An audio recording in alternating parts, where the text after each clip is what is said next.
went through the best in the USWA. We won the tournament at the last night at the Coliseum. We won them for the people, Jerry Lawler. You're a big superstar. You talk and talk and talk. Talking's over. This is not a night at the Improv. Scott Bowden, listen up, listen close. When you can lace up a pair of wrestling boots instead of just lick them, you can get in the ring. Because Monday night, you get anywhere near Flex or myself, we're going to have a surprise for you. We're taking care of business. Talking's over, Lawler. There's no doubt Bowden interfered in the match, not once, but several times, Flex, and probably cost you the belt. Let me tell you something about that Scott Bowden. Scott Bowden, you stuffed your nose where it didn't belong, and I promise you, brother, this Monday night at the big one, a big surprise is going to be waiting for you, and I promise, superstar Bill Dundee and the King, Jerry Lawler, get ready, because I promise it's going to be the beating of your life. Not only are the belts on the line, but there's another very important stipulation, Flex, and that is your hair's going to be on the line. Well, you know what? That's right. I'm the one who offered my hair the pretty Polynesian locks. The Whoopi Cup, but I'll tell you what. There's one reason why I put it on the line, and that's because it's something I care about. And this Monday night, the tag team titles are on the line, so it's either the hair or the belt. And I'm not losing the hair.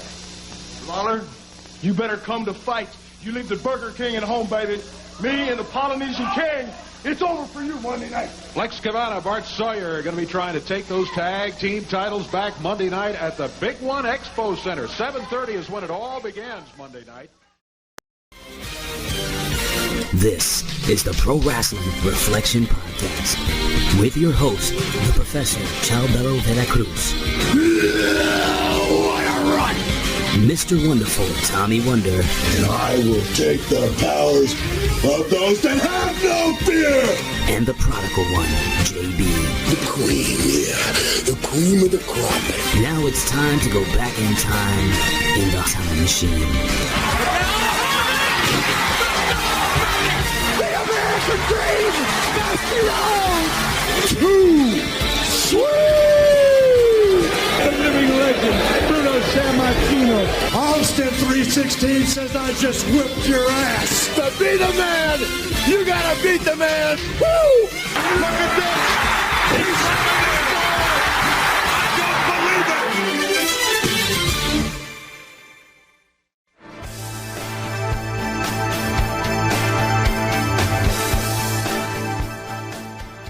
What is going on there, Reflectionites? What is going on there, big Vitoites on the big Vito brand? What is going on to the Vitoites on the Twitch, on the Patreons, and on their respective Podbeans? And what's going on to the Reflectionites on the PWR networks at Podbean.com? What's going on to the Magnificent 7, the Elite 8, the Naughty 9, the Terrific 10, the Essential 11? And what's going on to those Reflectionites that are watching on the YouTubes on the PWR networks? It is I, your quintessential stub muffin. It is I, your handsome man. It is I, your scholarly man. It is I, your oh-so glorious man. The only objective man in the IWC, YWC. The only objective man. Yes, I take great pictures and I don't even try to. That's how good I am. I don't even know why you do. Are you stalking me right now? You're stalking me on a video podcast. You see that, Reflectionites? Well, some will see you look like the Iron Sheik. Well, I'm gonna send you this picture. You're gonna look at it. You look like the Iron Sheik. Well, I am number one. It looks like you're saying that. Number one, I am the Professor Chababa Cruz, welcoming you to the Pro Wrestling Reflection Podcast, aka the PWR Podcast, here at the PWR Networks at Podbean.com. And I am not here alone. I am here with my man on the grandstand, my brother from another mother. I don't know, but we might have had a white mother. I don't know. Who knows? We got some inbreeding or off-breeding. Who knows? Cross-breeding. Whatever the case may be, he's the, well, you know what? I still got the T-shirts. The T-shirts count. He's the conservative liberal, even though on the other side he says he's the liberal conservative. But I control the PWR money here. I control the IPs. I control the trademarks. He is the conservative liberal today, tomorrow, and forever. He is your friend of mine, Mr. Wonderful. But before we even, we're going to get into Mr. Wonderful in a second, but he is Tommy Strong, the man, the dum-dum duo, the Iron Stomach one, Tommy Wonder. And Tommy, what is going on? First and foremost, how are you doing? But before you answer that, I said Mr. Wonderful, and a couple of days ago, since we are broadcasting this on the weekends, we lost the true Mr. Wonderful a couple of days ago. Rest in peace to Mr. Wonderful Paul Orndorff, 71 years old. The body, TW, the body takes a toll. I thought he was 61. No, he was 71. He was born in 49, a year after my mom. Yep. Yeah, so God bless him. That birthday. The body takes the toll. I mean, we revel in someone like Ric Flair still living to this day. We pray for Terry Funk, and he's going through his things in a hospice and assisted living. We know that wrestling takes a toll on the body, and I just want to say, my memories of Mr. Wonderful Paul Orndorff, one of his best moments. We even talked about it here on the PWR podcast, the great betrayal, the infamous betrayal he did on Hulk Hogan, the clothesline, the pile driver. He had wars with Hulk Hogan. He had wars with Roddy Piper in the WWF. He had wars with Ravishing Rick Rude in the WWF. He had a good career in the NWA, WCW. He had a long career. And whatever memories you have of Mr. Wonderful Paul Orndorff before we get into this episodic episode of the PWR podcast. I don't remember the year Orndorff did that to Hogan, but I'm pretty sure it was after the 86 WrestleMania. It was 86, so it was right after, so a year after WrestleMania. So in reality, it shouldn't have been a surprise because he was against Hulk Hogan at WrestleMania. So, but there was such a good storyline. So that's right around the time I started wrestling. The first thing I saw in wrestling, the very first episode I ever saw was Saturday night. Superstars that used to come on Saturday at 11 a.m. used to come on at 7 p.m. And then when Vince started making it more kid-friendly, he knew to bump it up to Saturday morning right around the time the cartoon was on. So it really was like a block. Like the cartoon and then the wrestling were not far apart from each other, the half-hour show and then the hour wrestling. But anyways, the very first episode I ever saw, I said this before in the podcast, was Morocco hanging Ricky Steamboat with a belt. And Big John Studd and King Kong Bundy, I think, cutting Andre the Giant's hair. That's literally the first episode I saw showed both of those things. And it's crazy because, just to digress a bit, watching that live did not feel like watching this episode that I watched from 10 years later live versus tape, right? So that's something that are we going to look at stuff in 30 years from now that's recorded right now that's going to look terrible in 30 years? Because absolutely, because we will look at it so differently. Right. It's going to be right in front of us, floating with no TV needed. But anyways, not long after that was, and it was such a good, it was drawn out. He didn't just turn on him right away. There was always, the seed was planted, and you always saw it coming. And like I wrote in my tribute to him, to this day, if you turn on somebody in a wrestling business, you've Orndorffed them. And thanks to Heenan saying that, I think Heenan did that after he turned on him again and became a babyface or whatever. He pulled on Orndorff. But I used to always say he was Lex Luger before Lex Luger. He was never officially my favorite wrestler. He's not where I got my name from.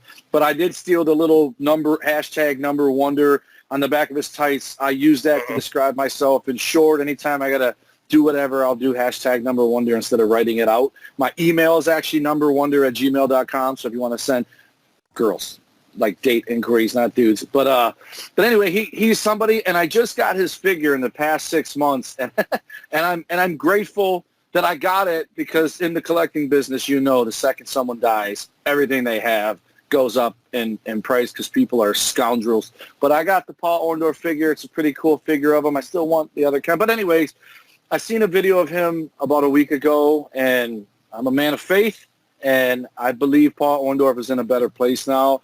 And I didn't watch that video until today. And when I watched it today, it made me feel even more grateful that he's in a better place, because it was hard to watch. And, it's almost a blessing and a curse to me. I think when my time comes, I hope it's about 20 years after 71, but also I don't want to be a burden on somebody. So, but I almost feel like when you're in the state he was in at the end, you don't fear anything anymore. You're just ready, you know. You do what you got to do, and then when it comes, you're there on the other side. But very sad to see, you know. But 71's a good run. I mean, especially in a business that I personally know a handful of people that died in their 20s, another handful in their 30s, quite a few in their 40s. 71's a good run, and I'm sure he was one of the guys they pointed at who said, this guy's mortgaging his future because of steroids, blah, blah, blah, blah. But that dude made 71 years old and was in good shape. He took care of himself besides, you know, the obvious stuff you got to do to be a wrestler in the 80s. But he's somebody that made me a fan, and he's probably the first heel that I cheered for because I just loved him. I just loved the dude, man. And, you know, one more thing, and then we'll get into the episodic episode, Reflectionites, another memory. If you ever see this on YouTube, I remember in the 80s, it never made sense even at 7-year-old Professor TW, but there was a commercial where Paul Orndorff was the spokesman for the Hulk Hogan workout kit. He was trying to convince a kid to work out with Hulk Hogan stuff. Now, this is when he was a babyface. So, like you said, the seeds were planted that this man, Paul Orndorff, is doing a commercial promoting and hoarding Hulk Hogan stuff to a kid. You know, it's kind of funny stuff here. I mean, Paul Orndorff could have been like, why am I selling Hulk Hogan merchandise? Why am I not selling Paul Orndorff T-shirts or a Paul Orndorff workout set? But it was Hulk Hogan. And I found it kind of weird. And yet right now, present day 2020 wonder, I find it funny and ironic, TW. I mean, have you ever saw that commercial or you ever remember that? Isn't that one of the things he said? That was the reason he turned on him? I don't even remember, but there was so many reasons he could have turned on. That was a great reason, but it was just one of those. The bar that you bang and all that. And the jump with it. The headband, the jump rope, and the tape. Mr. T do it too, and he picked up the thing and then fell backwards? Or was that just a Mr. T workout? That might have been Remember that commercial? That one I don't remember. I might have to YouTube on that one. The kid takes a barbell, throws it up in the air, and then falls backwards because it's too heavy with him. I think it actually was supposed to be Mr. T as a kid, and then when he grew up, he's big and strong. He can do it easy because of the Mr. T workout. But I thought it was the Hulk Hogan workout, but it probably was. And, you know, it's funny because after you say that, I want to say Paul Orndorff was one of the babyface friends on Rock and Wrestling. Like, he wasn't on there all the time. It was Hillbilly Jim and Wendy Richter and Hogan. He might have had a couple of appearances, but he wasn't one the of the focus. baby faces. Yeah, but he wasn't that focused. It was always Hogan and Andre and Tito and JYD. That was the main ones. And Wendy Richter when she was in good faith business wise with Vince McMahon. But anyway, we just wanted to have a quick soliloquy here. Reflectionites, hope you just bear with us here. But rest in heaven, Mr. Wonderful Paul Orndorff. And let's get into the episodic episode here on the PWR podcast, TW, what we do best. And you asked for it, TW, and I brought it to you. I brought it to your attention, USWA and Reflectionites. Before we even get into the episodic episode, I mean, some people, TW, don't even know the USWA existed, especially from July 13th, 1996, TW. I mean, I remember USWA back in 89 and 90 when they were trying to become like the third promotion behind WWF and NWA or WCW, whatever you want to call it. They wanted to be that third flagship. They wanted to take the reins since AWA folded in 1990. So, you know, USWA tried, and, you know, there was a merger between, you know, Memphis and Dallas, Texas, you know, from those days. And, you know, they trugged along. And, of course, Jerry Jarrett, if I'm not mistaken, took 100% ownership. So he dismantled the Texas operation, if you will, TW, and brought it back to Memphis, Tennessee. And this is what we got, USWA, which ran from like 93 to like 90, I would say 98, a little bit to 99 before they became like Power Pro Wrestling, and then Memphis Wrestling folded in 2001, TW. So if my history kind of is flaky there, I apologize. That was Power Pro Wrestling? I didn't even know that. Yeah, that wasn't Jerry Lawless. This was Jerry Lawless, baby, and Jerry Jarrett, but Power Pro wasn't. if I remember, because there was a lot of shady. You meant the area became Power Pro. Yeah, the area became Power Pro Wrestling, but it didn't belong to Jerry Lawler. He did have, he did wrestle in it, but he didn't have ownership stake like he did here in USWA. But TW, this particular USWA from 1996, July 13th, how apropos that we're recording this, and it's July 13th, 2020 winter. So I didn't even... not lost on me when I watched it today. I didn't even try to do that. I'm good, and I didn't even try. But anyway... But TW, this USWA, from what it was meant to be in 1990, 6 years later, to me, it turned into a studio wrestling area, of course, because it's Memphis.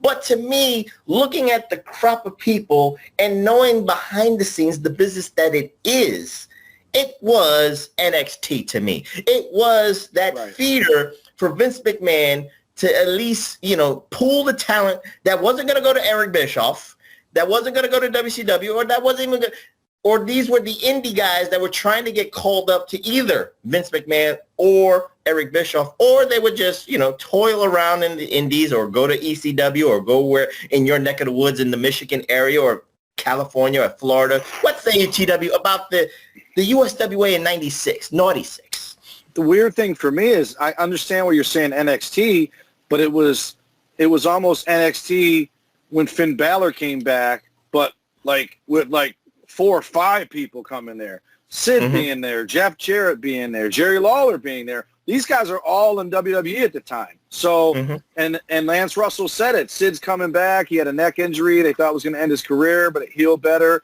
And he's back here, and he's back in the World Wrestling Federation. So I actually liked that they talked about the World Wrestling Federation. And I want to say, if I remember correctly, and I know why this was probably born, this partnership, because he was probably trying to help build it up by sending, because I think Macho Man went down there a couple times then. Oh, no, because he was NWO by then, at least WCW. He did go to USWA in 93.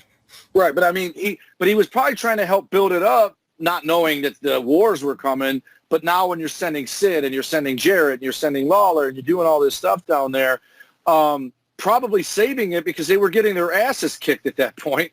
And then, I think maybe that was right before the wars. Whatever the case may be. Think about this, TW. Think about this. The formula of Memphis wrestling, they had the Saturday morning or Saturday. I don't remember how they did it, but Saturdays was their time, the studio wrestling time. Right. I think it was 2 hours long. Then Monday was the big show at the Mid-South Coliseum that you couldn't miss. By the time we get to 1996, we already know that Nitro is already up and running. And this July, they're already starting to become number 1 on Mondays. And again, Monday Night Raw is taking Monday Night Raw and Monday Night Nitro are taking away not only viewers from the Memphis area, they're taking away seats because why? I'm just going to sit down and watch Hulk Hogan on Nitro, or I'll watch Shawn Michaels on Raw. I mean, I got better talent to watch on TV than seeing I hate to say this, Doug Gilbert on your Monday nights in Memphis. The Dark Patriot. We talked about the Patriot last week. Doug Gilbert was the Dark Patriot in Global. So what say you, TW? I mean, if you're the consumer in the Memphis area, what are you going to do? I think I know what I was going to do. I'm just going to watch my TV. No. I thought you meant what I do as a promoter. But this is a perfect example of stubborn old timers like Juice, and then SmackDown was on too. So you can't really do Tuesday unless it was on Friday by now. But first of all, why are these hillbillies home to go on a Monday night and still got to go to work Tuesday? You should have moved it. You shouldn't have still tried to have your big event. I mean, you're basically having a WWF guy there, Sid versus Jarrett, I believe. And but why would someone watch that when they can watch, like you said, Shawn Michaels going at it with Bret Hart or Austin or whoever he's going at it with? You're losing. It's not like DVRs were prevalent back then, because if it was, then no harm, no foul, right? Just like at this point, I do stuff all the time. You still got VCRs, and you still not them motherfuckers, not them hillbillies. But listen, someone should have said, "Hey, let's not run on Monday nights anymore. There's 20 billion people watching wrestling on TV that night. Let's go ahead and move it to Tuesday or Sunday night," which you can't really do because of pay-per-views, but do it when there's not one. And then, if you're lucky, you got these fans who think you're doing them a favor because you got one Sunday is WWE pay-per-view, one Sunday is US or WCW pay-per-view, and the next one could be the big event, once a month. Don't do it, every damn Sunday because you'll go out of business that way too. But it's stubborn to think, and like I told you, the Thanksgiving thing was fine until they moved it. When it was in Charlotte every Thanksgiving, no harm, no foul. Those people were going to go there and then go home. The wrestlers lived there. They were going to wrestle and they were going to go home. So but once you moved it and you have Starrcade in Chicago and you have Starrcade in Baltimore and now it's not special anymore. Before it was special because it was for Charlotte. And that right there, they could have started another pay-per-view. I get why you move it because it's your WrestleMania, right? But Great American Bash, that's the one they should have had and moved around because it's new. No one's going to be pissed that it was in Baltimore one year and Chicago the next. So they're killing their own towns by taking stuff away that they used to do exclusively there, and then also by doing stuff in the town on a night when wrestling's free on TV for not one, but two major promotions. Well, in USWA purposes, you're right. I mean, they were stubborn to a fault by doing a big Monday night event, but that was the Memphis tradition, whether it was the Mid-South Coliseum or in this particular episode here, you talked about Sid Vicious challenging the unified heavyweight champion, Jeff Jarrett. He was going to return to the big one. That's what they were calling it all hour long in this particular episode. Sid Vicious going to the big one. That sounds gay, though. I'm just saying. I mean, you're going to the big one. I mean, oh Lord. But anyway, ironically enough, they can't call it the big event because that was another big show. That was Hogan versus Orndorff in the cage, the big event in Toronto. Well, again, Jerry Jarrett and Vince McMahon had a respectable relationship. I mean, TW, that Vince McMahon was going to give the operations of WWF to Jerry Jarrett in case he went to jail. Oh, no, I did not know that. Yeah, that's why. I also didn't know Sid Vicious was a two-time world champion down there. And here's why I think it would have been cool if the USWA would have gotten bigger and merged with the WWF, because guess what belt they could have brought to merge with the WWF? The AWA World Title. That was the belt Jarrett and Sid were carrying around, was that AWA Shield belt that Kurt Hennig had. Yeah, that would have been like Flair bringing that world title there in '92. Bringing that belt would have been, and I would have called that. That's the old AWA world title. Lawler was not going to he was not going to bring that belt out. He kept it in his house in Memphis, Tennessee. So they had to remake it. They had to make it. I'm answering your question. I'm answering your question. I don't care if it's the original. I'm saying that style belt. You could have said, hey, this is, holy hell, that's one of the oldest world titles ever. It doesn't matter if it's a replica. The Stanley Cup's been redone 1,000,000 times, and that's the oldest trophy in sports. Fucking idiots in Tampa Bay broke it yesterday. Well, it was dented, but anyway, who's counting that? But anyway, poor spout. Since you talked about the unified heavyweight title, I just want to say something here. I mean, this unified heavyweight championship, Jerry Lawler is like a 50-time unified heavyweight champion. And I ain't bullshitting, Reflectionites. This man won it, lost it, in a span. People are pissed off at the rate of world title changes, TW, but people forget that Jerry Lawler did not have a long reign as a unified heavyweight champion, especially during the USWA days, because you had to take advantage of any, if a WWF star was out of contract. Let's use Coco Beware as an example. His contract expires. What do you got to do? You got to use his pop. You're going to use his momentum, whatever he has, to have him come down to Memphis, beat Jerry Lawler, and become the unified champion. Coco Beware, 2-time former unified heavyweight champion. I didn't know that either. Yep, I'm just giving you the parameters of the unified heavyweight championship and how it was treated like a $2 hoe. But anyway, Sid Vicious. You know what's messed up? What? Is I consider the AWA a world title, but I don't consider the USWA unified title a world title. It really isn't, because... Why? Because I didn't consider world class one. No, because we understood, but in the 80s, that was a big effing deal. And when Jerry Lawler merged the belts, it meant something. But by the time you get to 96 and it's called the Unified Heavyweight title, and being the fans that we are, we nitpick at a lot of things. You know, it wasn't special. But, you know, hindsight is 2020, TW. Before we even really delve into He unified it with Kerry, right? Yeah, he unified it with Kerry. But by the time 96 comes, the names of the Unified Heavyweight Champions are who's who? Sid Vicious, Jeff Jarrett, Coco Beware, Junkyard Dog, Butch Reed, Jerry Lawler. Well, you know what I meant. Jerry Lawler, Todd Champion, Bill Dundee. But I'm just giving you, it just kind of like ebbs and flows of people holding on to this belt, TW. So, you know, does it have meaning to you when I keep saying these names, or is it just the ultimate Vince Russo saying it's a prop? Just with the exception of Sid and Jarrett, who were WCW World Champions, and Sid was WWF as well, and Lawler, I still call him AWA World Champion. They're all guys who are on the list of people who have never been World Champions. So, no. Okay. I didn't even know Junkyard Dog had it. He did. Yeah. See, that's no wonder Impact Wrestling did that, because the second they signed somebody, they were champion. And then they lost it, and they worked their way down the ladder instead of up it. That's how the Impact Wrestling was booked in the beginning, you know, or, you know, middle. When Christian got there, when Rhino got there, when all these guys got there, immediately world champion. And it was Jarrett losing it to him. Yeah. Like he's they either challenged for it or won it. Right. And then after that, they went down. I get what you're saying there. So I just wanted to give you the parameters here. I mean, people, it's a debate, Reflectionites, but just like TW said, he doesn't feel like the Unified Heavyweight Championship has meaning.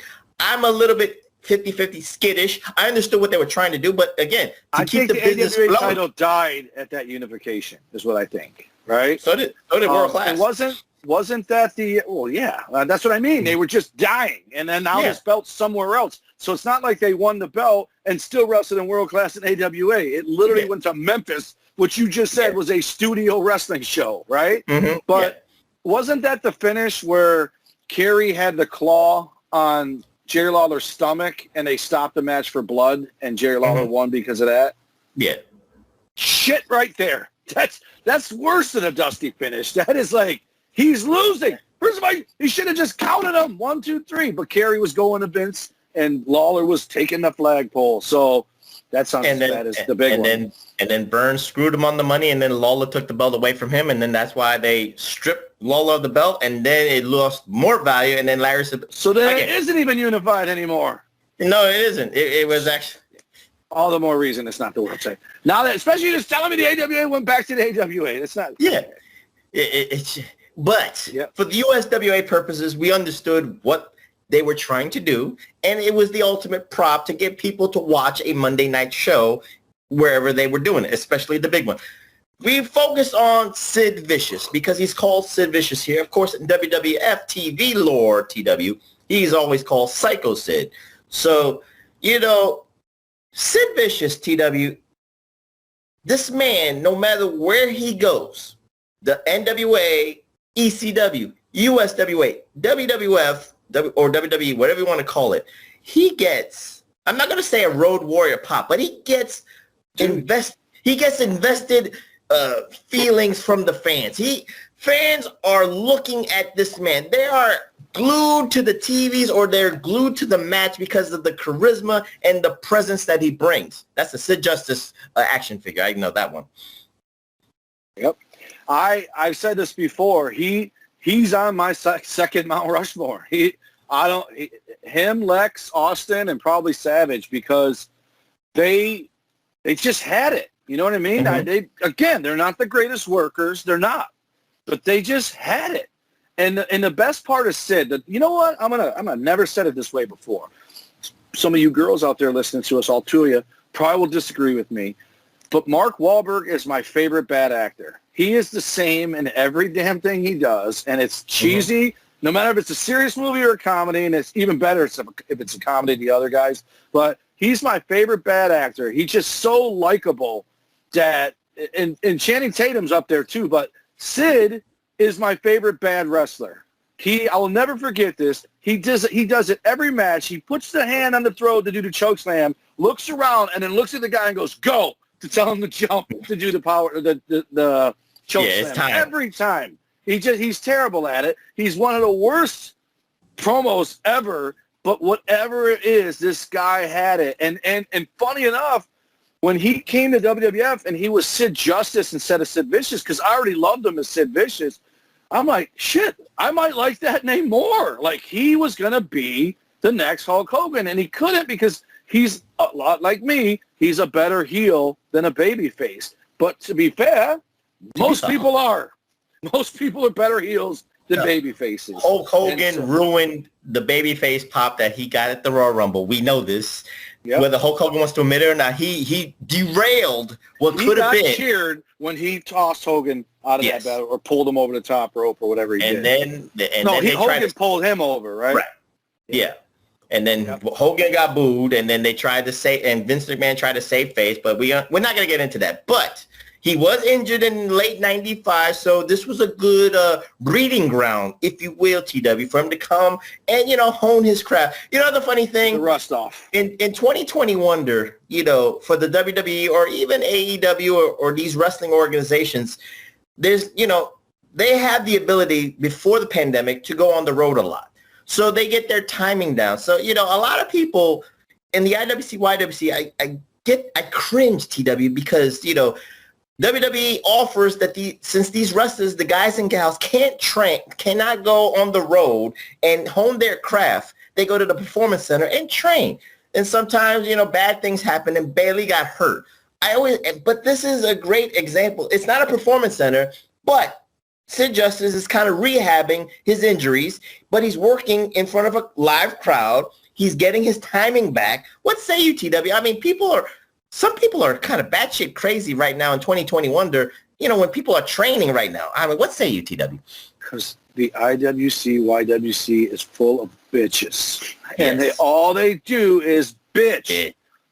And I don't mean bitches like they're girls. I mean they're bitches. That's all they do, no matter. I've said this before. If you pay attention and listen to them, they think there are 19 world championships per promotion because there's 19 guys they think should be champion. And if one of them is, they're mad that the other 18 aren't. And the second one of those 18 get it, you screwed that guy. You gave him a short reign. There's no satisfying them. And so I don't even know about Bailey getting hurt, but you just saying that made me realize someone wrote on the Hustle page, what if she's really pregnant with Seth's kid? So I don't know if that's a storyline thing that someone says might be real. I doubt it. But I doubt it. It's just trying to be funny.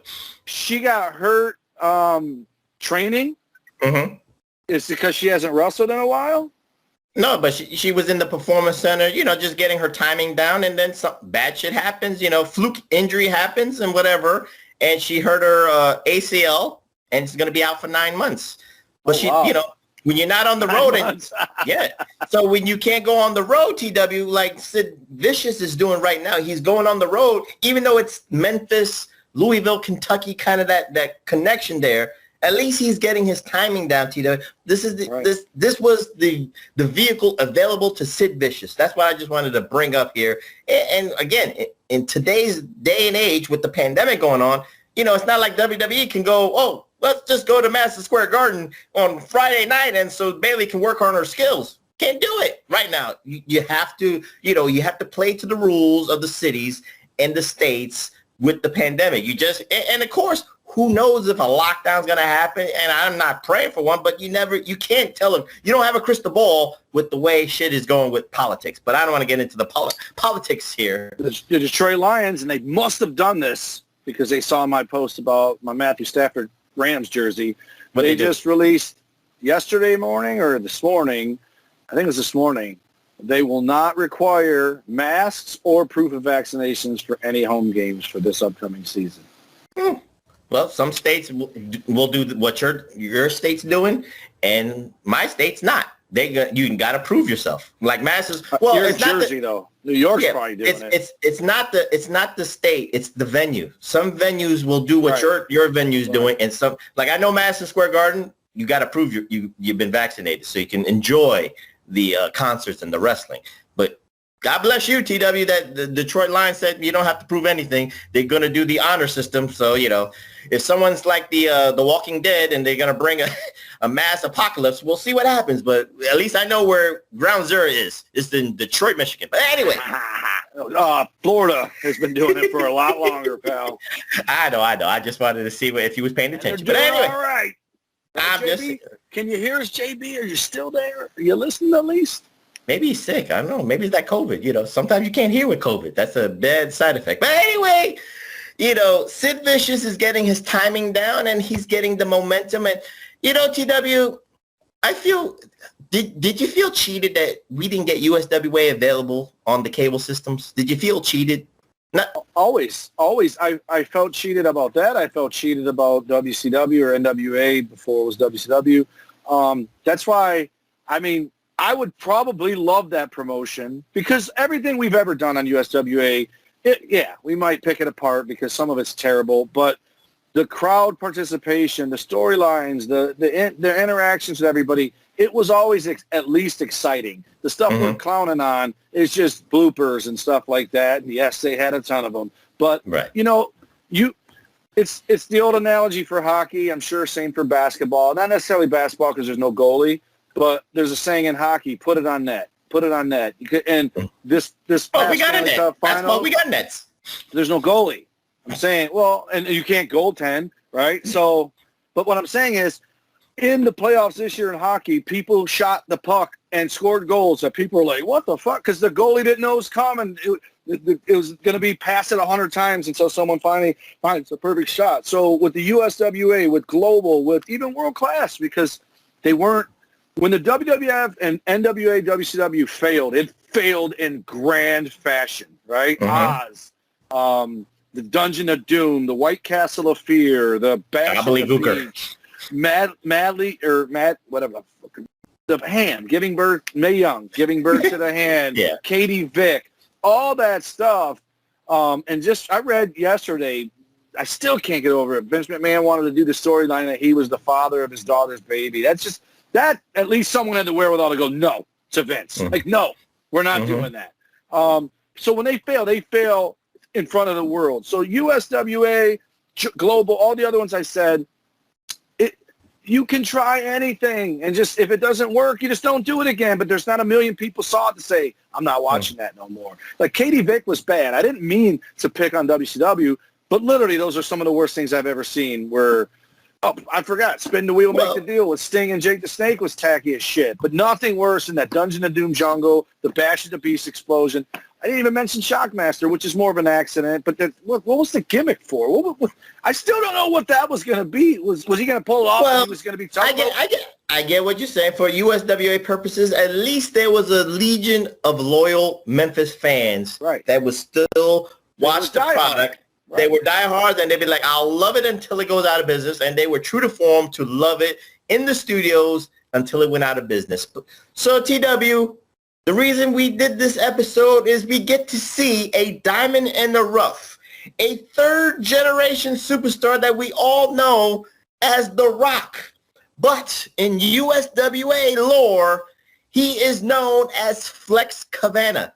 And this particular time in July of 96, he's in a heated program going after the tag team championships. Himself, Flex Kavanah, and Bart Sawyer are chasing Jerry the King Lawler and Superstar Bill Dundee for those USWA tag team championship belts. And they win those coveted USWA tag team championship belts from Lawler and Dundee because of the buffoonery of their manager, Scott Bowden. But TW, we look at Flex Kavanah, you look at the little matches that he did here on USWA television, the little clips and snippets of what he did for getting those tag team titles. I look at him there, and I remember him debuting at the Survivor Series in November of 96. This is a great example of where people get mad at Vince McMahon. The character of Flex Kavanah is very rockish. He's wearing the sunglasses. He's got a little swag. He's smiling, but it's not a baby face smile. It's like a cool smile. He shakes the hands, kisses the babies, but he's kissing the pretty young ladies because he's suave and debonair. But he's a baby face. But November of 1996, TW, when he debuts, he is full-blown third generation. He is he's the High Chief Peter Maivia's grandson. He's using Rocky Johnson's moves. He's trying to merge two wrestlers to become one perfect symbiote that is called Rocky Maivia. What say you, TW, about Vince McMahon's, I don't want to call it delusions, but why does he change something that's working somewhere else? Why do they do? I know, but I kind of know the answer to my own question. He wants to control a gimmick. He wants to make money off a gimmick that he creates, because we know full well Vince McMahon goes balls to the walls with gimmicks that he creates. He just does not support gimmicks that somebody else. But Flex Kavanah created, he was taught by Jerry Lawler. He was taught by superstar Bill Dundee. You can tell that. He was groomed. But I don't know what happened by the time he got to Madison Square Garden, TW. What say you about Flex Kavanah? I'm going to tell you, I agree with this one before I say anything else, because I have no idea how I'm going to describe why I agree with it, but I'm going to agree with it and with what I said? Mainly because why would you not want people to know you're Rocky Maivia, Rocky Johnson and Peter Maivia's bloodline, right? Why would you not? He's the first black tag team world champion. I'll be honest, didn't ever fucking know who Peter Maivia was until The Rock came around. And that's when I was like, oh, okay. I'm like, who is that? Is that like one of them job guys on Saturday morning? Because I didn't know who he was. And the picture, he was old when they showed all the footage. So there probably isn't footage of him when he was younger, probably a long, long time ago. So I agree with it. And I remember Flex Kavanah from the magazines. And I just thought, that's a terrible name. And what is it? By the way, I thought Rocky Maivia was a terrible name as well. So it's not like... I didn't mind that name. I thought that was a better name than Flex. Absolutely. But Flex Kavanah think, was just... But think about it like this, TW. I'll look at it from this standpoint. Flex Kavanah, he picked that name. Maybe he picked that name because he didn't want to be like, well, I'm Rocky Johnson's son. I'm Peter Maivia's grandson. I don't want to get any preferential treatment because of those names. But yet Vince McMahon just said, let's just take advantage of that bloodline, like you said. And it cost him in the first year because people just hated him. That hate is what led to that love. If that doesn't happen, he doesn't become The Rock. There's no doubt in my mind. That I remember generally, I was at WrestleMania 3. I think he beat the Sultan. Or a six-man, him and the Road Warriors versus Sultan and two other guys. WrestleMania 13, him against the Sultan, yes. Yeah, so yes. And he beat him for the IC title, I think, or... Well, he was the champion. He was champ. Yeah. I just remember thinking, oh, wow, I just realized that means he wrestled his family member. But the crowd, the way, no matter what you see on TV, it is fucking worse in the building, right? And you're just like, the difference between loving to hate somebody and legitimately, if he took the Owen fall, they would have cheered. That's how the crowd treated him. And I just remember thinking, wow, this guy's not going to be around long. And to his credit, and that guy's earned every single thing he's earned. I mean, you watch him on this match, you think, that guy's going to be the biggest star in Hollywood? No way. He looks like he looks like someone right now who I think is floundering but has potential, Damian Priest or Corbin. For some reason, neither one of those guys, when I seen both of them, I thought, okay, they got potential, they got a good look, whatever. But there's just something about when they talk that you're just like, they lose me, both of them, right? You mean Corbin something's missing? Better, right? Corbin has gotten better. Corbin would have been, and again, this is the other thing I think. I think these guys would have excelled in the 80s because the problem in the modern day is everybody who can't talk still thinks they can, and they won't have a manager like Bobby Heenan or Jimmy Hart who will get the heat for them, and all they got to do is be the muscle, right? And the other problem is, it was awesome, no pun intended, when Mike Awesome did the stuff he did at his size. But all these other dudes that are big, giant, former football players doing it, it makes it watered down, right? Just be a monster. Quit trying to do fucking Frankensteiners and Hurricanranas and whatever the hell that move that Neville does. I don't know that Damian Priest does all that, but he tries to be for lack of a better term, cruiserweight-ish at his size. And a lot of the big dudes want to do the Rey. Sean, they should be Sid and Hogan. They should be Sid, Hogan. Like Bobby Lashley goes out there and kicks your ass like Sid Vicious would have done. Brock Lesnar does the same thing. Randy Orton, to a point, does the same thing, but he'll wrestle if it's someone like AJ or somebody like that. But anybody else, he's just smacking them around and using his size to do it. So I think in that regard, Flex Kavanah, the other thing was there was another guy, and this is what I always confused him because this guy was when I was younger. Flex Kavanah was when I was already in the business, but Flex Lavender, I think, was the guy's name. And so when he started becoming Flex Kavanah, I remember thinking, is that Flex Lavender? Like, I couldn't tell. They don't look nothing alike. I think Flex Lavender is like a white dude that looks like the Purple Pie Man from Strawberry Shortcake. But just that whole name, Flex Kavanah. You know what sells in wrestling, with some exceptions, obviously? Rock and Roll Express, Hulk Hogan, Hitman Hart, just the Psycho Sid. The alliteration is what sells. And if you don't have alliteration, like Steve Austin, no. Stone Cold Steve Austin, bam. Because you it rolls off the Flex Kavanah. There's nothing about that's pop, right? Like if he would have been Flex, I don't even know a fucking F last name, Freddie Flex, Flex and Freddy, whatever. It would have still been cheesy. Flex Finster. But Vince taking that name away was not a bad decision, in my opinion. And again, I didn't like Rocky Maivia, but the way they explained it, it was like, okay, Rocky Johnson, for whatever reason, is a good name to me. Peter Maivia is not. Peter Maivia sounds like, hey, kids, here's your substitute teacher, Mr. Peter Maivia. Have a nice day. Let me ask you this question. Okay, I agree with you on the Flex Kavanah name. But coming in the way he did in November with the garb he did, like at least in the USWA episode that we saw, when he came out from the crowd, he had the sunglasses. He kind of looked a little Rocky-ish. He had the swagger, Similar gear too, I think, but regular boots, not the cap. Regular boots. But when he came to November, even the look, just like, ugh. I wanted to throw up seeing the look that they gave him. It was overproduced. Right. Like, remember Giant Gonzalez? Mm-hmm. I don't know if you remember this because you're a little younger than me. No, No. I'm sorry. I shouldn't have said Giant Gonzalez. El Gigante.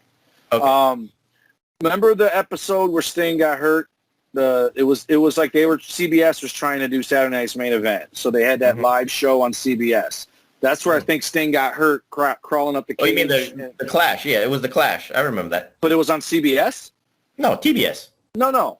CBS had a live NWA show. Maybe on your neck of the woods. I saw it on cable on TBS. It was live. Live. It was live on TBS on cable. And so before it aired on 60 Minutes or whatever the hell aired before it, they did a whole story on Ted Turner buying WCW, right? Or NWA and renaming it WCW. And they said, and they even got plans for this new wrestler coming through, and it was El Gigante. But you didn't know it was him because he hadn't debuted yet. But they showed the sketches of his gear and everything. And it's overproduced, right?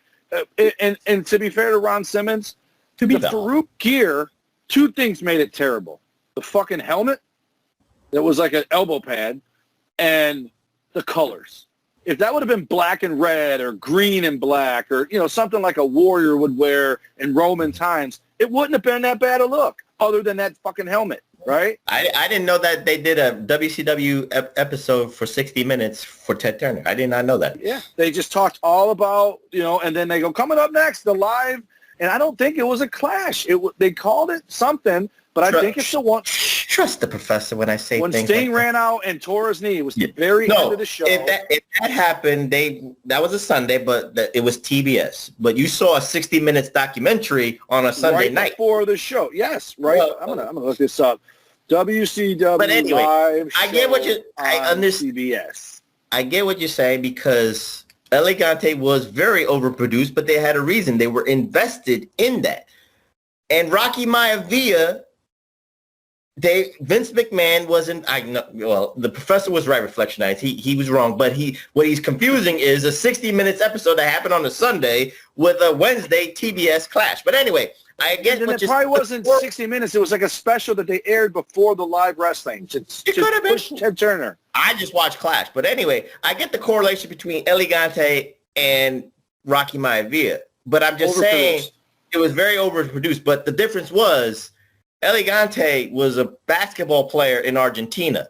Rocky, at least with the Flex, we've seen this match that him and Bart, he was already a tag team champion. So I wouldn't have been mad him going to, if I saw this, TW, if I saw Flex Kavanah go into WWE and becoming the Intercontinental Champion, I would have been mad. I was like, okay, I understand. They're trying to, they're giving him the push to the moon because they see something in him. But again, the Flex Kavanah that no one really saw except those people in that studio and the couple of thousands on TV in Memphis only knew what Flex Kavanah's full, and I'm air quoting, full potential was, because they did not see that until he got injured and then joined the Nation of Domination and then went full-blown heel. What say you, TW? I'm going to agree with you in one aspect. He's going to the WWF from the USWA, who has a partnership, so it loses continuity. You have Lance Russell talking about WWF, talking about Monday Night Raw, talking about stuff, and you have their tag team champion who's now elevated to the WWF, and it's like he's a whole nother guy. And it's like, oh, wait a minute. You were just talking about this motherfucker with your little USWA updates, and now he's this. And he had that Fraggle Rocky hair. But, yeah, it was overproduced. And then when they made him the heel, I read his book, which was very, very kayfabe. It's there's two books that I would never tell people to read, The Rock and Goldberg. They're so kayfabe. They're not written by them. I bet you The Rock today in his sleep could write a better book and not need a ghostwriter. At least give him a ghostwriter, but he can write it, and you just edit the shit for him like Edge did. Here's all my notes, and then they made a book out of it. But it was his words, right? So he was legit hurt by how that crowd treated him. Like I said, I think in hindsight, I think the reason why he had no choice. It ain't like his parents and his grandparents had money for him to just be a fucking Paris Hilton in life. He had to do something. And he was either going to be eating fucking pork and beans for the rest of his life and dying young, or he was or getting in trouble, because he got in trouble sometimes as a kid. So he had to make it. And he made it to the WWF. And perseverance, man. Like, I got nothing bad to say about the guy. I didn't like him when he was on top, but I think it was more of you pick your favorite guy. I liked Austin, so I hated that they both went good guy, bad guy, good guy, bad guy. I hated that. But in hindsight, Rock deserves everything he has. He earned it. And I think the reason he probably already had a chip on his shoulder because of the football, and then that shit happened, and he's probably like, what the fuck? Like it was legit, I hate you. It was not. And that's another thing about the IWC. They don't give a fuck. These same guys who chant stuff like that will say, well, this guy needs to grow up and just be a man. Who cares if we don't like him? Are the same ones who will tell a bully to go hang themselves, right? You shouldn't bully people. Well, that's exactly what they do. And what? Because it's a wrestler in a ring, he's supposed to not have feelings? This guy's life, his livelihood's on the line, and people are dying. Die, Rocky, die. TWD, IWC, YWC is full of perfect people. They're flawless. They're so perfect. Right. They stay in their parents' basement to make sure their parents are safe. That's what they do.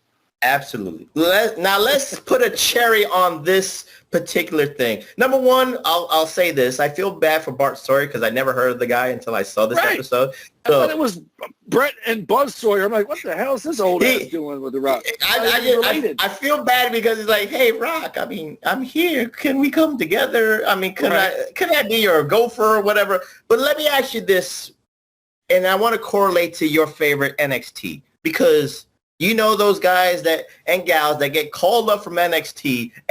Everything you said about the IWC, YWC, TW is so perfect. And in 2021 to TW, if you really kind of like do the ratio, it's not a good thing when you get a call up from NXT to go to the main roster. Could you agree, disagree, or you have a different take? So it's mind-blowing to me how bad it ends up being for people. Yeah, so with Flex, think of the USWA as the NXT. This is why I'm saying what I'm saying. It's like, why are you messing with the money train that could be by tweaking so much? But you said differently that you agree. So let's put a cherry on this and try to correlate the NXT thing with Flex Kavanah.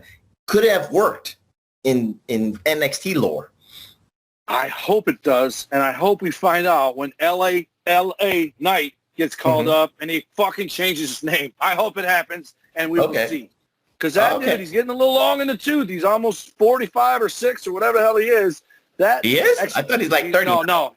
Yeah, he's almost 40. I'm sorry. Okay. I'm talking about myself there for a second. But anyway, he has quietly become one of my favorite guys.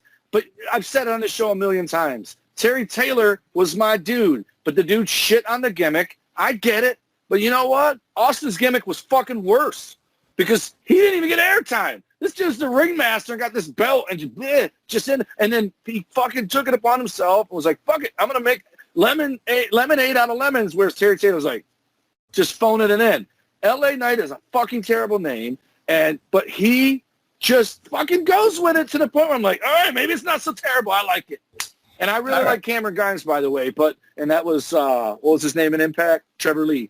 I like both of those guys, but I hope LA Knight gets called up, and I think he's a Triple H guy, right? And that's the thing that blows me away is these guys are fucking stars in NXT, and it's not like, you know, it's like they're wrestling like right now because they're in the quarantine situation, but they were selling out in like 2 minutes wherever they went, like, you know, 1,000, 2,000 seat arenas or whatever, or ballrooms, whatever, here was a concert hall. And their takeovers of 10,000 seat arenas, they sold out. Yes. Stars. I'm glad Gargano and Adam Cole stay there because I'm afraid of what they're gonna be already in the ring, and that's just gonna be terrible for me, man. It's just not gonna be good. And so I'd hate to see Adam Cole go to AEW. And if Sting can't get me to watch it, I'm not sure Adam Cole will either, but I think he would excel there. And I hate to say that because as we speak, they just signed 17 more WWF guys. And it's becoming NXT. It's becoming, it should be ex-WWE is what it should be. I understand what you're saying, but, you know, everybody goes everywhere. So nobody is a WWE guy. Nobody is an AEW guy. Yeah, they do it in bulk is the problem. I want to see Jungle Boy. That's Lou Perry's kid, damn it. I want to see the Varsity Blondes. I want to see all these people. But you disagree with my assessment, but you're saying every NXT thing, what I said with Flex Kavanah. That's what I'm just trying to prove that point. The way he was presented is like NXT, and he does it. And the fear, have fear. You have the different fear. Writers, So that's what we're trying to say, Reflectionites. Even, you know, the past meets the present, Reflectionites, because NXT, there's fears, and TW has shown you the fears of certain wrestlers in NXT. Just like I showed you with Flex Kavanah, even though the name sucks, I agree. Rocket Maivia is a better name, but the presentation that came into Survivor Series 1996 was a shit fest, in the humble opinion of the professor. Let's go on with this, and we talk about the Unified Heavyweight Champion, TW, and the current Unified Heavyweight Champion in this particular episode is Double J. That's J-E-F-F, J-A-R-R-E-T-T. Double J, Jeff Jarrett. And the funny thing here, TW, is I think around this time, he's not working under a WWF contract. He's gone. He is. This is after he lost to China.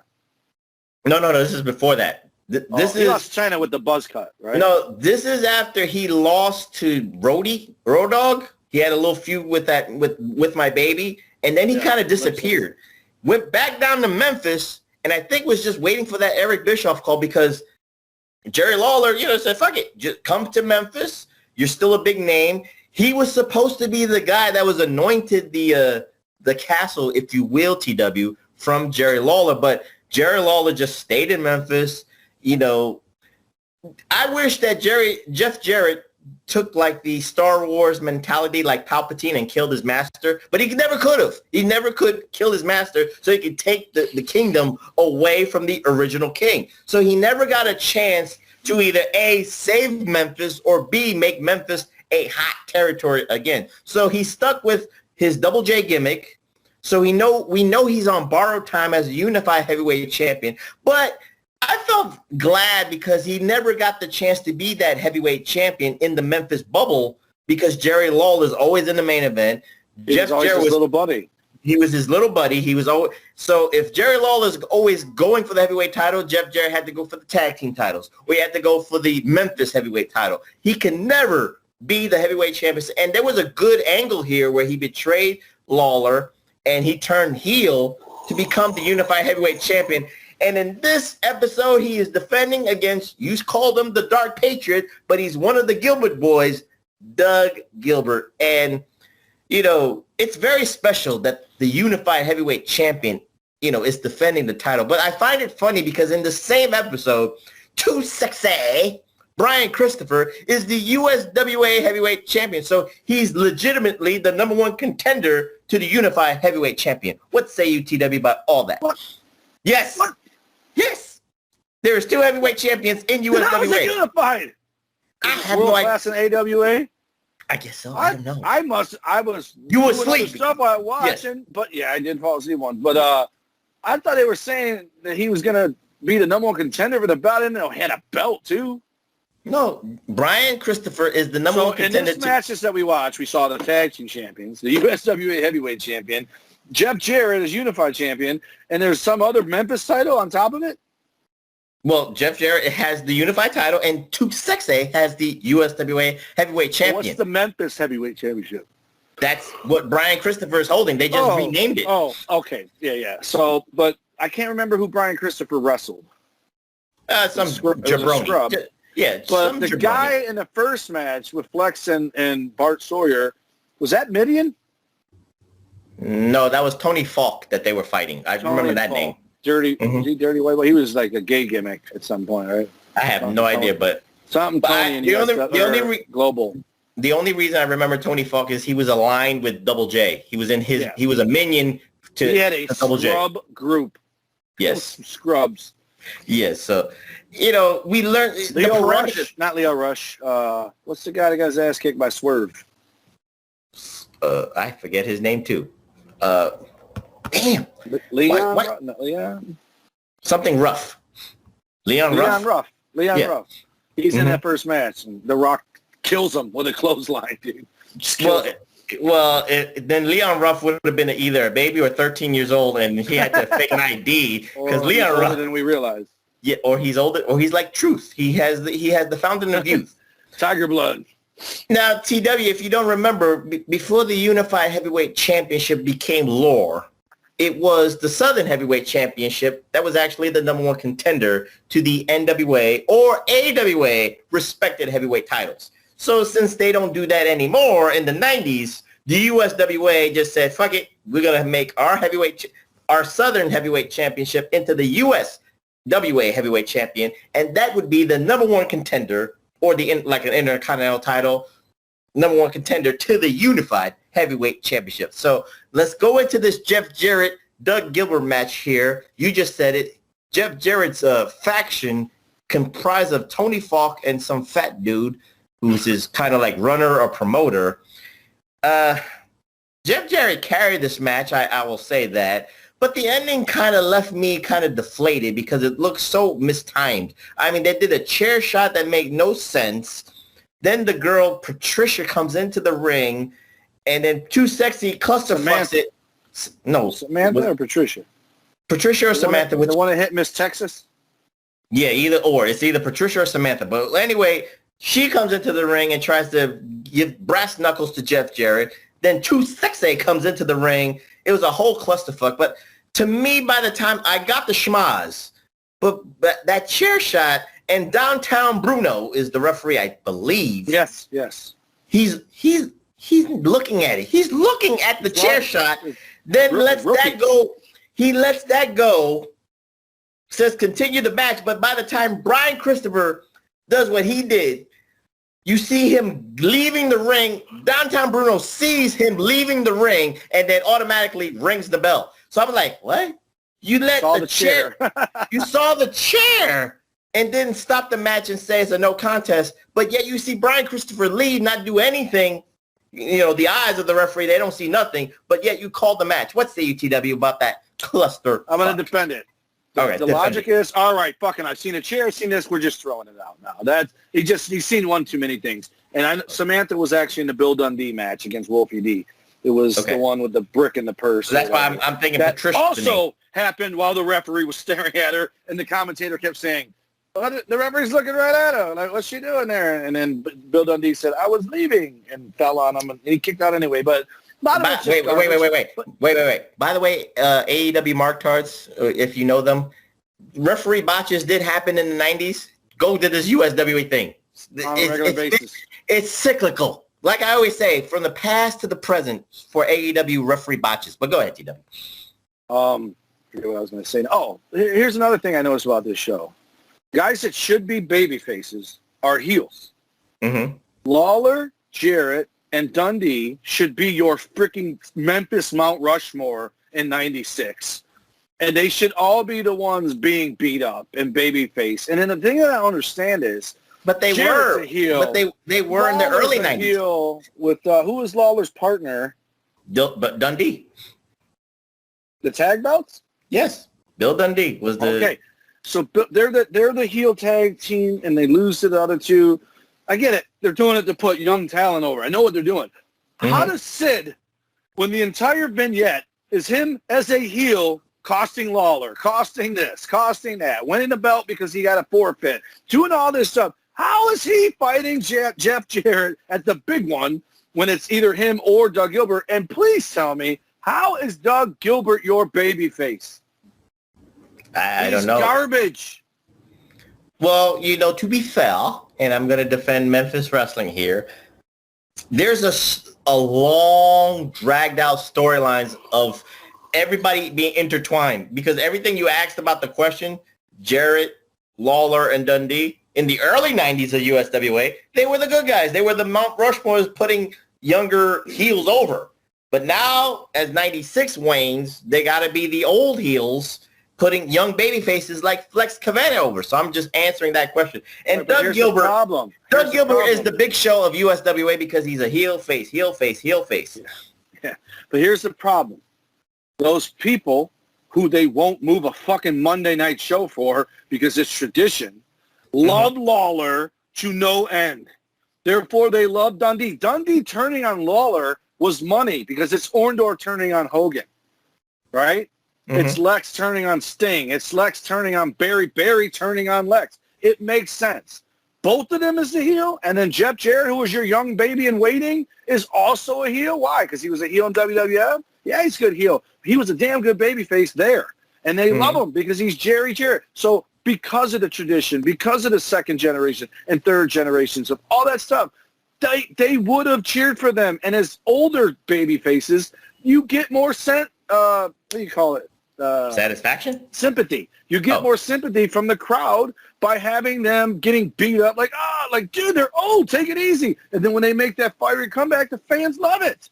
They want to see Lawler, Dundee, and Jarrett win. Dundee was more of a heel most of the time, but my point is, now that they're older, now that they're long in the tooth, Flair was a baby face in the end. Right? He was because people love him. They just love to cheer him.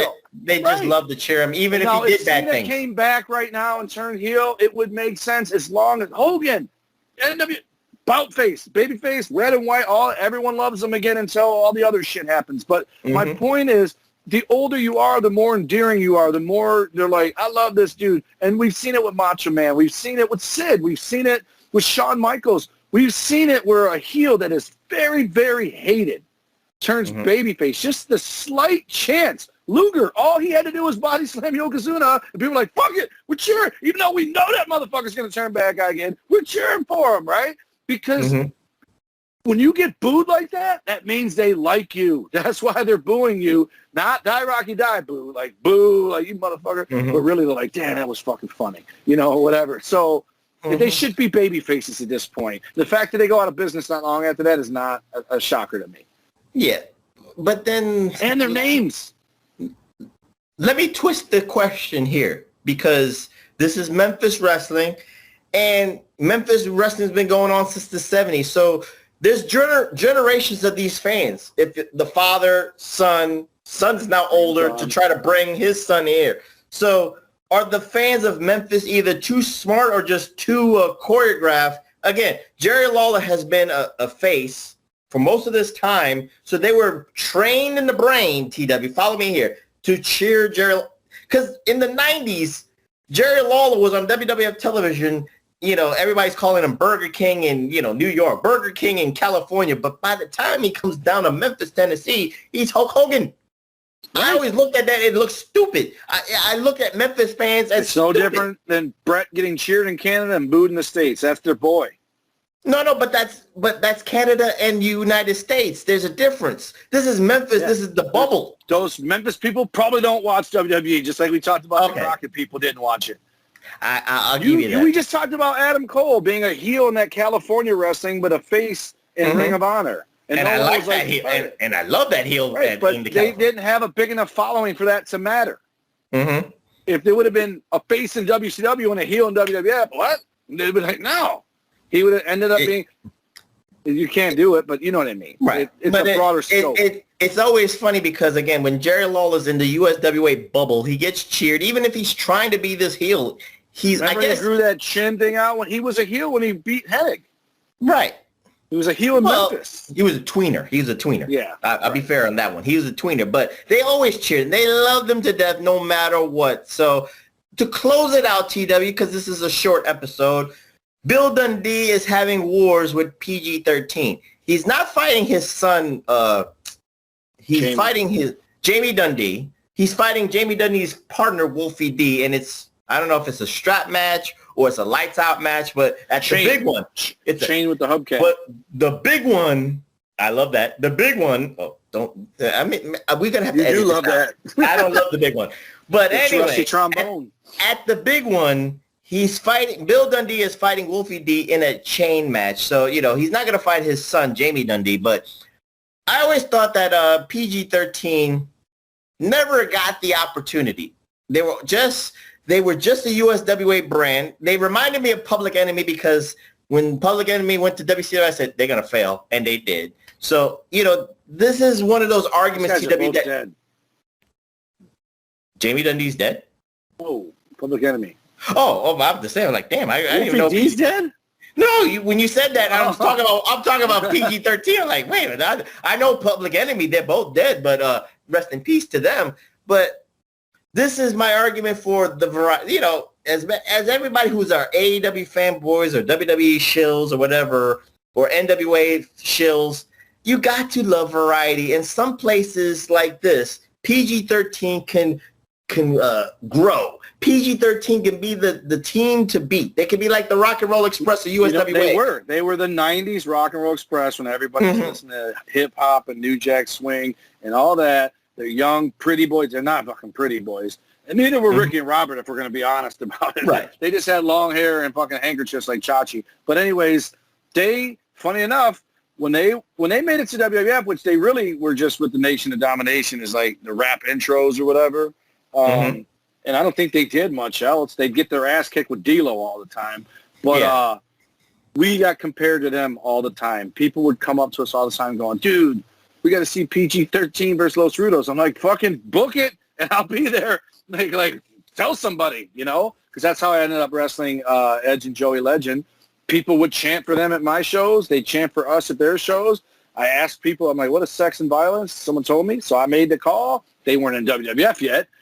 And then we wrestled each other, became friends, all that stuff. But I would have I think Los Rudos versus PG-13 would have been tremendous. Versus Public Enemy, not so much, because those two were just two more nasty boys who beat the fuck out of whoever they were in there with. And if they were smaller than them, they beat them extra special. So guys like those two guys, we would have heard each other for sure. And then we would fucking drink some beers in the locker room afterwards because they would have been just like us. PG-13?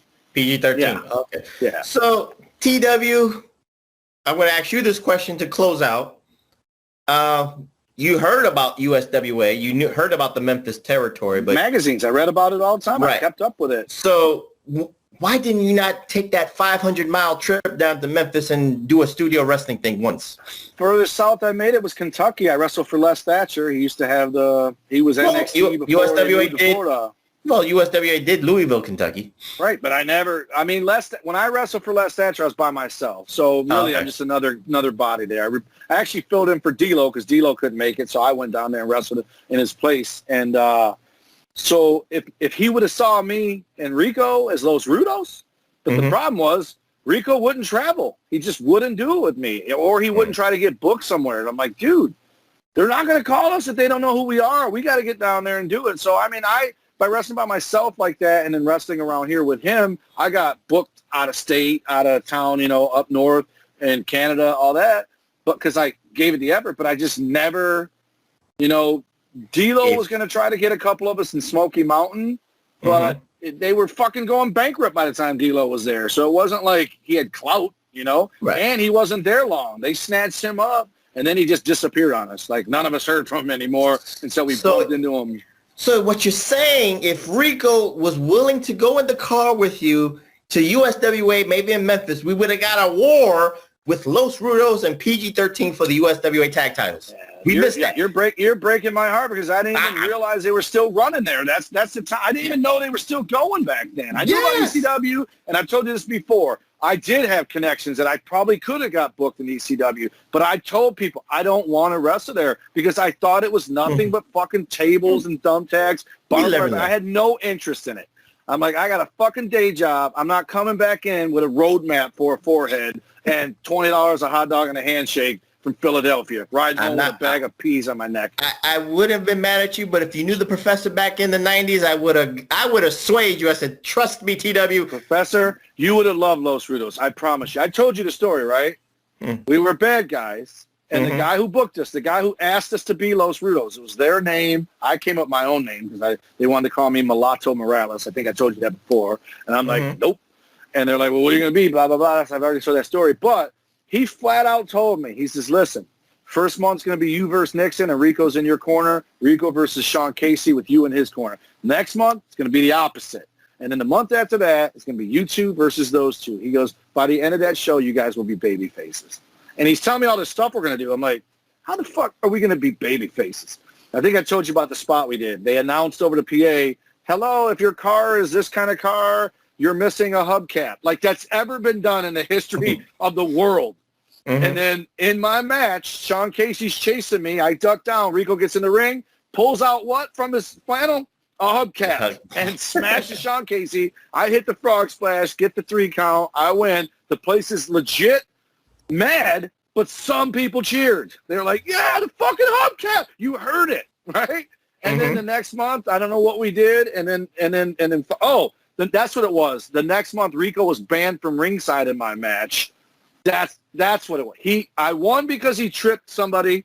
The next month, he was banned from ringside because of that and snuck in with that hubcap. That's what it was.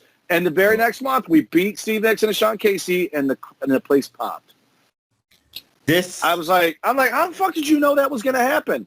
He's I just knew. I swear I could close my eyes and this is what USWA missed in 96 or 97. I missed the boat.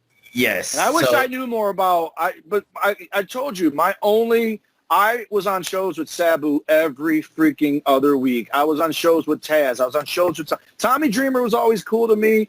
I met Little Guido way later on, like when I was pretty much not wrestling anymore. He was cool. But every fucking show, Sabu wouldn't say shit to me, but Pee Wee Moore, who was also referee in ECW, I think he only refereed Sabu's matches, but that was his handler. He did everything. They did in Japan. Pee Wee went with him. Pee Wee would always come up to me and say, hey, Too Hot Tommy Wonder, how'd you like to be Too Bald Tommy Wonder? I'm like, what do you mean? He goes, Sabu's going to interrupt every match tonight, and Taz is going to interrupt every other match. Like Sabu would come off for this match, Taz, for the whole show. And I looked at him, I go, why the fuck would I want that? He's like, what do you mean?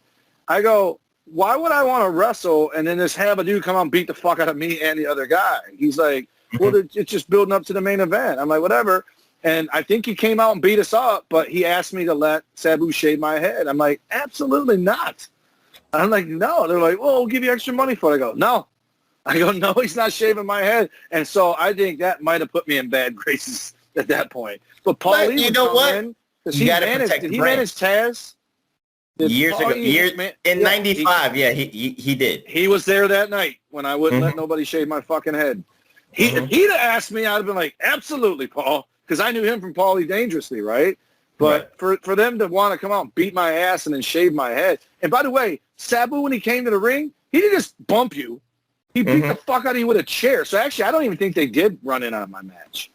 But Taz came out and suplexed everybody. I think they didn't end up doing that because a lot of people said, no, I'm not doing it. You're not coming out and fucking embarrassing me because I got to be in this town next month. You don't. So then they're like, hey, that's the guy that got his ass kicked by Sabu.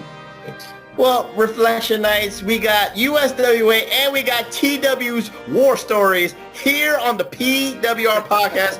What a way to close it out, TW. So it's been a great, looking at USWA and the business that you could have had with Los Rudos and PG-13. I would have loved it. I would have fucking moved down there. I'm telling you, it would have happened. You know what? I almost moved to Tennessee as an adult anyway. Just tell Rico I want to slap his face by denying the fans, the Los Rudos and PG-13 war that could have happened. But anyway, TW, let's close this out, TW. Give out those socials so we can get out of here.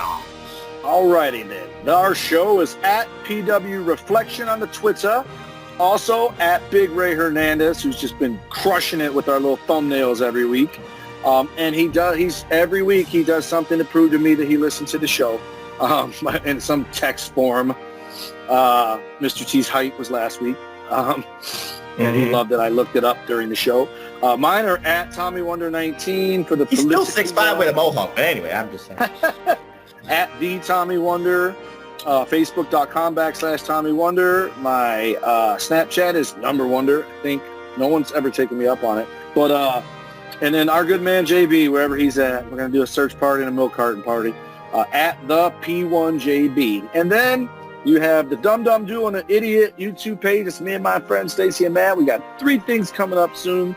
And then the BigVitoBrand.wixsite.com and Patreon.com/ the Big Vito brand for our good man, Big Vito, and his wife who host these shows for us. And shout outs to all the Reflectionites on the PWSO YouTube page that watches this video here. We shout, all those Reflectionites, the little ones that are still, commenting here and there. TN Couponer, you know what? I ride with you, man. You've rode with the professor since OneWrestling.com. You are a special friend. You are a special hustleite, and you are a special Reflectionite. I'm adding you to the name of the Reflectionites, TN Couponer. We've had TW. This man is years. This man is years, loyal for years. So shout outs to TN Couponer, Reflectionite / hustleite. But anyway, again, you can find me on the Twitter at PWHustleProf. That's PWHustleProf. And of course, follow my brothers in arms, the king of the reactions, 8-Track Brown at 8-Track Dastardly, and the man with all the documents. He'll tell you how Joe Biden and Donald Trump are laughing at the American people with all this divide and conquer. Follow him on his Twitter at OB1 You Know Me. But anyway, I don't know what we're going to do next week. We might do a spotlight. We might do a rivalries. We might go episodic. I will keep you Reflectionites on your toes. And with that being said, I'm the professor. That's Mr. Wonderful, the other Mr. Wonderful, Tommy Wonder, saying good night, and we will see you next week, Reflectionites.